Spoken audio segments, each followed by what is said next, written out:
This video is presented by EA Game Changers. Yeah, I still gotta say it, I'm sorry. EA invited me out to San Francisco to come capture some pre-release gameplay of Anthem. This gameplay is from a work-in-progress build of the game, and things are subject to change before the game comes out in February. Hello everyone, more Anthem stuff today where we will be taking a look at some Masterwork armor and components that I got to mess around with a little bit during my time in San Francisco. So what is a Masterwork? Well, first off, the Masterwork rarity is above Epic and below Legendary. It's the second highest rarity tier. Masterwork items can come with a special unique ability depending on the item, as we'll see in a few moments.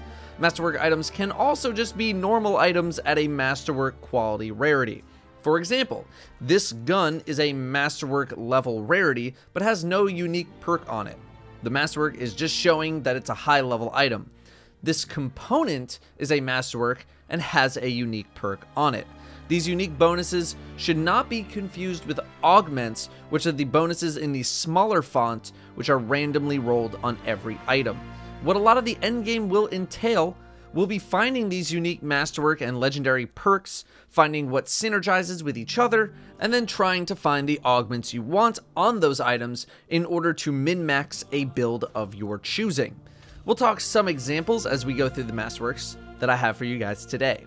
I'm going to skip looking at a lot of the rare, epic, and non-unique perk having Masterwork items because for the most part, they are the same as their lower level counterparts. They just have more stats or more damage and more augments on them. But speaking of those traits, let's take a look at some of them on all of the classes, starting with the Interceptor. First up, we have Sanadine's Respite, an upgraded Plasma Star that instantly restores 5% of shields when hitting enemy weak points. Seems kind of weak to me if I'm understanding it correctly though. Next, we have Sudden Death, an upgraded Tempest Strike that detonates a fire explosion on hit. This is sort of like a weaker version of the Colossus combo effect. It dealt decent damage, but if you want to hit multiple targets with this, they gotta be a bit close together. Switching to the components, Talisman of Power gives us 50% bonus damage for 5 seconds on our Q ability after hitting with our E ability. So for example, here's me using Tempest Strike, which is our E, and then going into a Plasma Star. Elusive Talisman reloads our weapon when we dash 3 times, which came in handy with some of those longer reloads in the game. Unfortunately, we didn't have a ton of synergy with the options that we got to play with. All of these abilities are kinda doing their own thing, not a lot to build on here, but I imagine with the Interceptor, you're going to be looking for, or at least I'm going to be looking for, more burst damage options, like with the Talisman of Power, so that way you can get in, burn all your cooldowns, and then dip out. Moving to Storm, which had some really impressive preview Masterworks, Chaotic Rime, which is an upgraded version of Frost Shards, gives us Winter's Boost, 125% bonus damage on our Q for 20 seconds whenever you freeze an enemy. This Masterwork seems insanely good. Then we have an upgraded Burning Orb called 10,000 Suns with Striker's Wrath, a 5% damage boost for 5 seconds, stacking up to 20 times after hitting an enemy.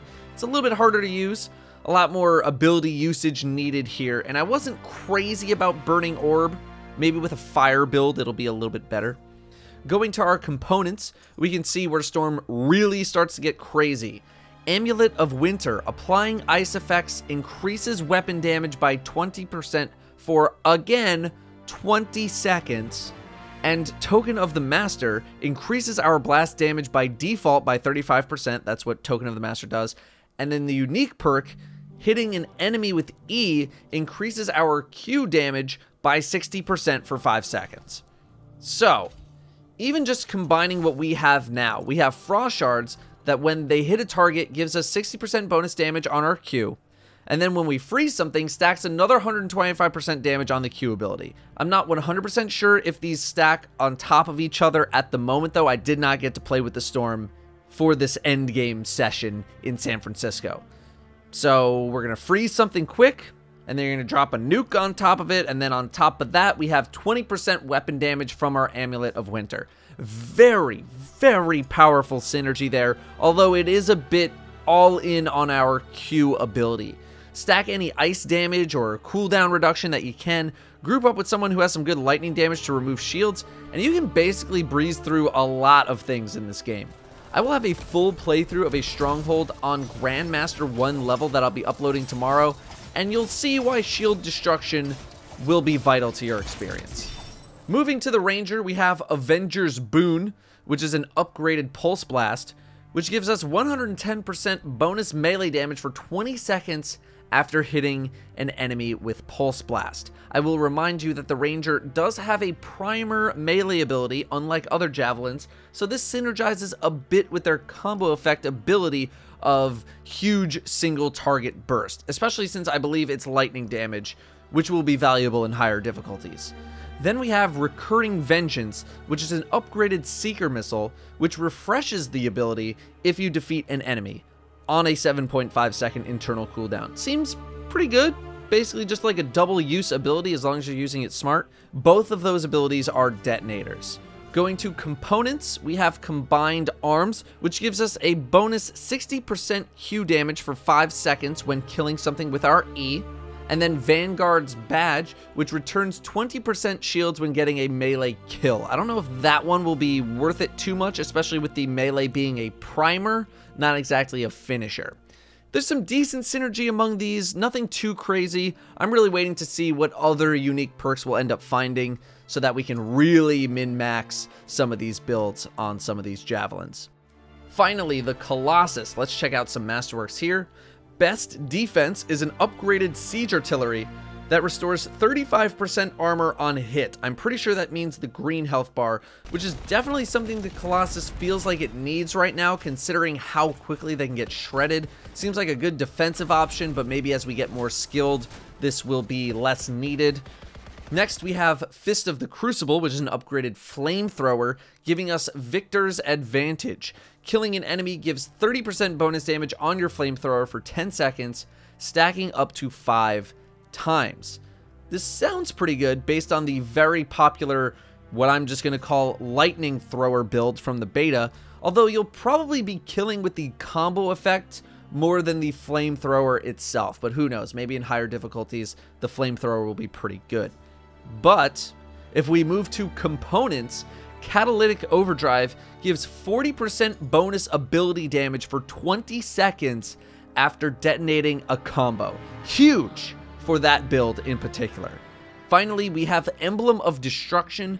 We're getting 5 kills, or more I assume, increases ultimate charge by 3,300%. I didn't actually get this to proc, and to be honest, I feel like some ultimates could use a slight damage buff. Definitely don't want to use this for single target though.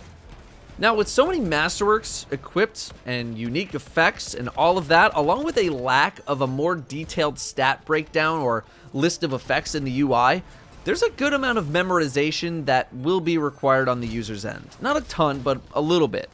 The first couple of times I went through an activity, I had to be like, okay, wait, what order should I be doing things in? What does that buff even do? So you really need to be on the ball in terms of remembering what does what to maximize your character. All the Masterworks in the world won't mean anything if you forget what they do.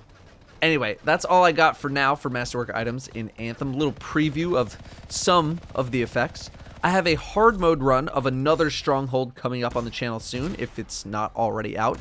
And then on February 2nd, I'll have a full Grandmaster 1 run of Tyrant Mine going up. It's about 40 minutes long, and I'm on the Interceptor, so stay tuned for that if you want to see what some GM1 gameplay looks like.